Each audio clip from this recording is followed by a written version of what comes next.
చిత్తూరు జిల్లా కుప్పంలో urban development authority అధికారులు పర్యటించారు. కుప్పంలో పలు ప్రాంతాలను పరిశీలించారు.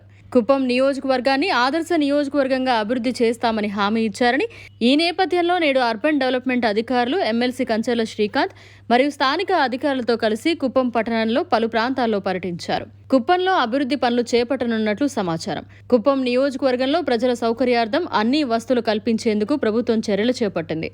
ఈ కార్యక్రమంలో మున్సిపల్ కమిషనర్ నాగేశ్వరరావు, టీడీపీ నేతలు మరియు అధికారులు పాల్గొన్నారు. రేడియో పెట్టి అప్పుడు భారతదేశ యుద్ధం ఎంత జరుగుతామని అప్పుడు ఫస్ట్ ఆల్ ఇండియా రేడియో ఉంది. రేడియో పోయేదానికి కూడా ఎవరికి రేడియో అనేది తెలియదు. రేడియో హౌస్ అది యాక్చువల్లీ అది ఈయన సర్పంచ్ ఉన్నప్పుడు కట్టకూడదు. రేడియో హౌస్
మరిన్ని అప్డేట్స్ కోసం మన HN9 టీవీ ఛానల్ని సబ్స్క్రైబ్ చేసుకోండి.